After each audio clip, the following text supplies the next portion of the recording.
Yeah. The crazy part about this is around like, okay, 1978, the Fort Meade, Maryland, and the Defense Intelligence Agency picks up Stargate as like a military project. And this is around the same time that Operation Snow White is going on, where Scientologists have infiltrated the IRS and law firms and like all these various, levels of government, and they're leaking documents.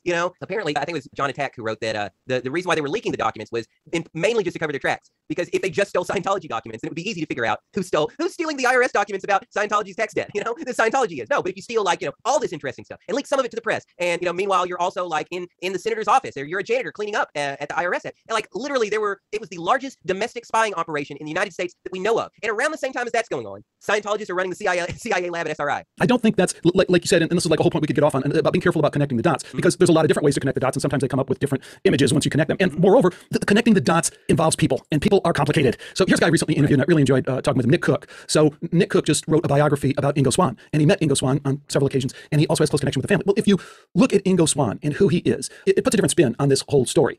Ingo Swann is psychic. He's psychic as hell. He's like one of the greatest psychics in the United States, and he's going on TV, on like the old TV reality shows, game shows, like What's My Line, and he can read people's mind, and this is who he is and who he does. And he's also an artist. He's an incredible artist, and he lives in New York City.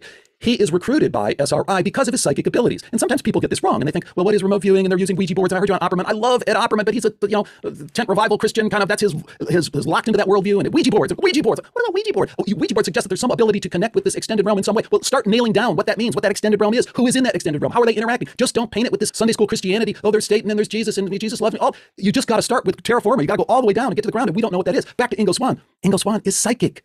I don't know why some people are psychic, but some people are just gifted in that way. They can read minds. They can remote view things. They don't call it remote viewing, but they can see things that aren't in their immediate view. The CIA, back to what we're saying, being the CIA, says, need to talk to that guy. So they bring Ingo Swann out and they say, here's what we want to do. The Russians got this submarine base over there. Do you think you could like see that submarine base from here in Palo Alto? Ingo says, well, let me give it a try. They go, wait. Okay, you think you might be able to do it? I'll tell you what, before you give it a try, right down the road here, we got this super secret Livermore Labs, this super secret thing buried. We're not going to tell you what it is, but it's buried in 6 feet of cement. And inside that 6 feet of cement is a Faraday cage. And inside that Faraday cage is something else. And no one can do it. And can you get in there? Can you see it? Can you? And Ingo Swann says, yeah, I can see it. As a matter of fact, I can see it and I can stop it. I can stop your little clock in there. And he does it. And they're super excited, but they're fucking freaked out as well. Because now we're talking about this extended realm, and this extended realm is outside of our space and time, and it kind of blows the water out of all the crap that we do about building all that stuff. So that's who Ingo Swann is. And now they say, oh, okay, now back to that Russian submarine thing. I'll tell you what, do you think you could train other people to do what you do? And he says, yeah, I could. I mean, everybody has a little bit of this gift, and here's how I do it. And he develops a training class, a protocol. And that's what becomes remote viewing. So to read that story differently, I mean, I'm open to, that's my interpretation of the story, of course, but if you're going to change that story, tell me the factual pieces that change that story. That's what I love about your work. I mean, you have the factual pieces there, and you're laying down the story. And I'm going to add one other part to that in this kind of sharing that we're doing here.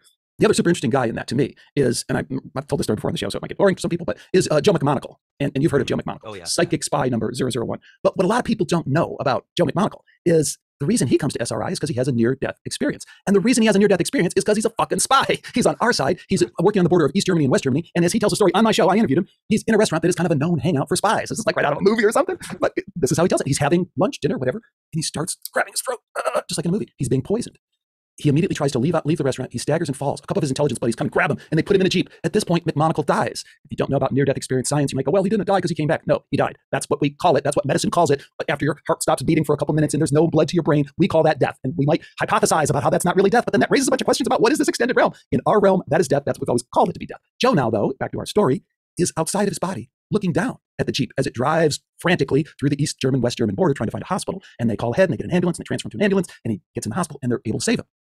Joe McMonagle wakes from his, and he has, I should say, not only this ability to see outside of his body, but he has a near-death experience. He goes and he encounters the divine. He encounters the greater consciousness that doesn't care about this game and all this nonsense. He's relieved from all that and isn't in the infinite love realm that so many near-death experiencers talk about. He meets God, for lack of a better term. But when he awakens back in this realm, the first thing he sees are two military intelligence officers that say, hey, buddy, what the hell, what's going on? Right in his face, they want to, quote unquote, debrief him on what happened, both his poisoning and, everything else. And he tells them about being outside of his body and he tells them all the rest of that stuff. And then he goes on with his military career until he shows up at SRI because he's ordered to go and check these guys out. And lo and behold, I don't know if it's Russell Targ or Hal Puthoff, but they unseal his secret sealed military file and they pull out a book. And the book is Raymond Moody's book on near-death experience. And the important thing to me there, and this is like classic Phil Fairbanks putting together the pieces, they knew that there was something about near-death experience, about being in that extended realm, that also connected with the crazy stuff they were doing with remote viewing and Ingo Swann and outside of space-time and how do we see Russian subs from Palo Alto. They didn't know exactly how it all worked, but they did know at some level that this extended consciousness realm of near-death experience was somehow related to that. So long story, but that is my terra firma on Stargate and remote viewing. It is all the other things that you say. Like I don't think you are incorrect at all. And like these guys say, here's another interesting tie back to your work. And again, folks, when we're talking to Phil Fairbanks, we're talking to a guy who wrote the story. Was it in Paranoia magazine? Yeah. MK Ultra? On MK Ultra in like 2003 or 2004-ish. Yeah. 2003. Think about that. That's almost 20 years ago. He's scooping the muck and laying out the dirt on MK Ultra. Unbelievable. I mean, that is a foundational kind of investigative research that he's never going to get any credit for it because that's not. Nobody wants to know. Yeah. There's a lot of ties between the Stargate and MK Ultra as well. Not least of which being Puharich, but also Frank Olson. Sidney Gottlieb. Exactly. Frank Olson, Puharich, Gottlieb, all like right here in the Venn diagram. The events that led to Frank Olson, who once again, they dose him with acid and then they push him out of a 13th story window after knocking him on the back of the head because it wasn't until his body's exhumed and they finally do a real autopsy where it's discovered that no, he was dead before he hit the ground. He got bashed on the back of the head, was thrown out of a window, because when you fall out of a window and you committed suicide, then they're not going to check to make sure. Now, is the reason why his head is shattered that he jumped out a window, or was he bashed on the back of the head first? But yeah, there's a lot of ties between the SRI and MK Ultra and Puharich and Gottlieb and Olson and all this kind of stuff. Like a lot of this stuff, it ties back and forth. And I think part of that, I keep going back to, it's these foundations run by old money families who, I like to point out that like the CIA, is grew out of the OSS, which was basically a bunch of skull and bones men who, once again, old money types, Prescott Bush, for instance, and Billy Russell, and a lot of these folks, they were already rich, and then they doubled their wealth in the opium wars. So this is like these old money families who were involved in the opium wars, and then were selling heroin through the Emerald Triangle in Indochina and Vietnam, and then Afghanistan, and So that's like that's another part of the story that I think eventually, like I said, the foundations and I guess you call them oligarch families or whatever. I hear you, and sometimes I think that's true, but sometimes I read those biographies and it sounds just like when we broke down L. Ron Hubbard, and you go, no, I know that guy. He's just a huckster. And when you read about Bush, old man Bush, I understand Prescott Bush. He is not an insider. He is not an elite. He doesn't have the money. What he sees is a way to get in with these guys who do have the money, and maybe that'll get me the money, and maybe I can make my kids rich, which he does, and all the rest of that stuff. But yeah, I look at Prescott Bush and I understand Prescott Bush. He's just trying to make it, like you said. He's old-fashioned American, even though he has other. And then the other thing I always do in these discussions that kind of shift things a little bit, just like that last one did, is you got to look at the reincarnation research, science. Again, I got University of Virginia, and you look at what those guys did, and all the research they compiled and are still compiling, and Jim Tucker is still compiling it, and there's new stuff that they're discovering all the time. It totally throws this for a loop. The bottom line for me is that people who are messing with the spiritual realm, for the most part, don't know what the fuck they're doing. Not that anyone can, because the spirits like to fuck with people. Exactly. That's the only thing we can surmise from all this, is the spirits like to fuck with people. And when you get God is different. Like the near-death experience accounts, there's no, go read them. You can read thousands of them. You can search through the near-death Research Foundation, Jeff Long's website, where he has thousands of them chronicled. New York Times bestselling author and a doctor, physician, all these carefully compiled surveys. There's no Moloch. There's no satanic, none of that. When these people encounter God, encounter the light, walk into that, there's none of that nonsense. It's like if you want to create that game down here, well, there's apparently on some lower spiritual level, there's these entities that'll kind of jump right in there and create that game with you. But on some other level, it's not real in some sense. And again, I'm not saying I have any of that figured out to any extent, but I kind of can call bullshit on some of this stuff. And the one thing I call bullshit on is this bloodline thing. You can think your bloodlines are super important, and reincarnation research will tell you they don't mean shit. You don't know where you're going to come back and who you're going to be. And somebody can groom you, like your parents can groom you into believing that all this stuff is true, but that don't make it true. So I guess I kind of got off on a bit of a tangent there, but that's my read of these families and oligarchs. That's all bullshit.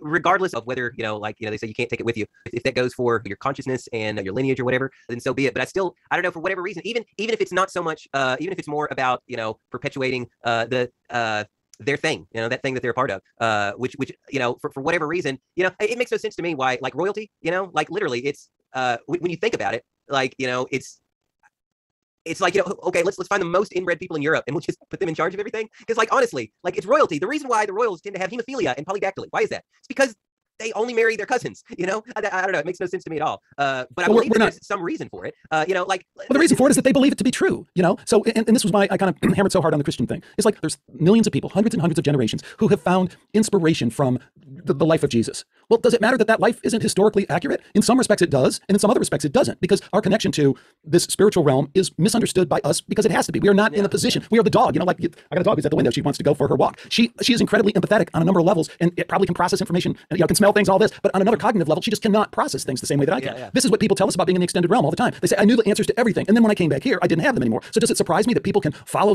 being influenced into following some really sick, stupid, thing of there's this bloodline and we all have to have this family and stuff like that. Because genealogically, right, sometimes we have these royals in this bloodline and then you find out there's a little thing going on in the back and that kid wasn't exactly, this and that. Right. Well, hey, he was up until a minute ago. He was a part of the bloodline and the whole thing. To me, it fits much more into that kind of scenario of a human created, a human idea than it does the deep reality of royals or bloodlines or any of the rest. Right. Human invention, I think. Oh yeah, yeah. I would agree with you there. But at the same time, I think that there's some part of humanity that apparently kind of craves it, because otherwise, why would, it's one of those things, like the transpersonal. It's a transpersonal experience, as I guess Charles Hart would put it, because it's like the idea of there's certain things that show up in every culture, and these basic archetypes that they're going to be shaded and colored a little bit differently based on the individual and the society and the culture that the individual is brought up in. But apart from that, there are certain things, and apparently having one family that keeps ruling everything, that's something that shows up, like just going back thousands of years ago when the people over here and people over there never could have met. They weren't able to compare notes, but this kind of tribalism and fiefdoms and kingships. And by the way, I'm not saying that that's as it should be, or that we shouldn't struggle against that. I think that a lot of what maybe is inherent in human nature is not necessarily a good thing. Like if all of human nature was inherently good, then we wouldn't have the world that we live in, with like extreme injustice and inequality and all this kind of stuff.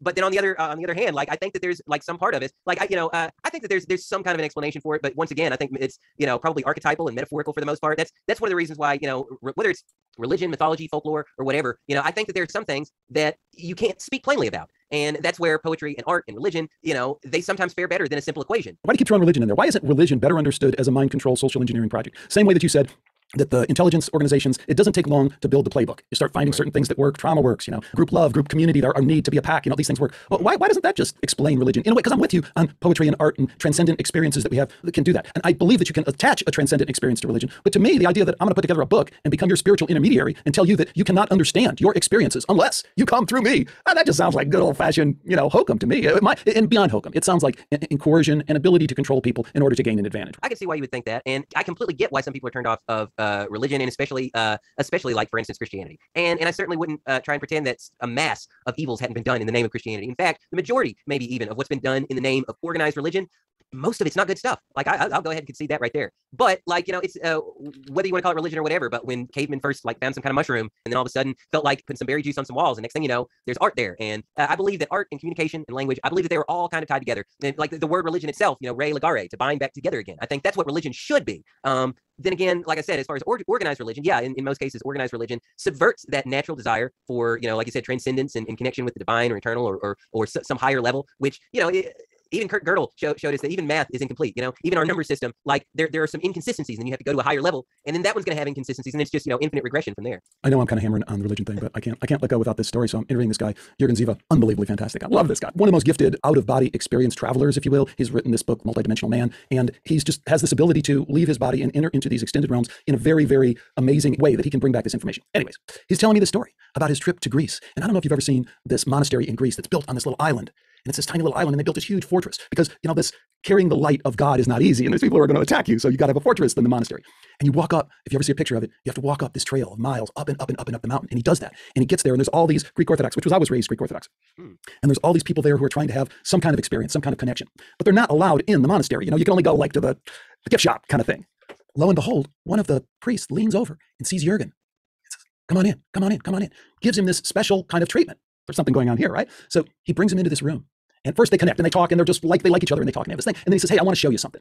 And the priest brings him into the room, and the room is black, dark. And suddenly he goes over and he hears a creaking metal thing, and he's lowering this chandelier.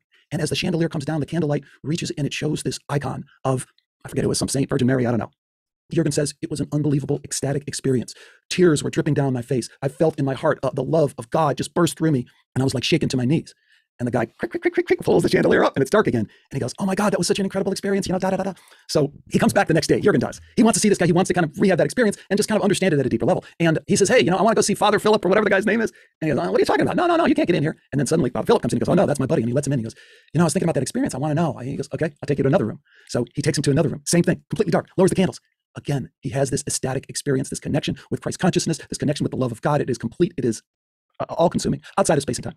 But the question that I asked Jürgen is, so are you a Christian? And he kind of chuckles. He's Austrian German. He goes, well, no, I'm not a Christian. And his answer is kind of like, I've had these experiences, a good part of my life. And it's incredible that I had him from this icon, and this icon was able to initiate that inside of me. But I don't understand that to mean that I should follow all the other stuff that they believe. There's a direct spirit out there that is God, that I'm way paraphrasing for Jurgen, but you get the point. And that's, I guess, where I come down on religion. Religion is an unnecessary intermediary between you and your relationship with God. But to attach it to the icon it might be useful because the icon might help you have that transpersonal experience. Right, but back to what you're saying about Buddha pointing to the moon, it's just a finger point. The Bible, right, the red words. Caught up on the even the red words aren't. You're trapped, And the red words aren't the red words. They're just your red words. They're just your interpretation. They're not the red words. They're just red words in a book. As for me, I guess, as for like the red words, no, I mean more so like, just the pared down message: love, tolerance, forgiveness, which once again, like I said, everything else, distill it down to the essentials. I think that's like everybody's clamoring for a revolution. I hope they realize that until people have a revolution within themselves, then it's not going to change out here, because the way the world is, and the reason why it's the way it is because of the way the people are. Because we've been creating culture for thousands of years, and so now we're born into this world with thousands of years of cultures and culture clashes. Basically, the idea though of love and forgiveness, and I definitely believe that's it's key to just living a good life until you change yourself from within and can be more loving and kind, and then all the other things, all the other work, it's not going to be as productive as it could be or should be, maybe. Okay, I'm going to pull you in a different direction.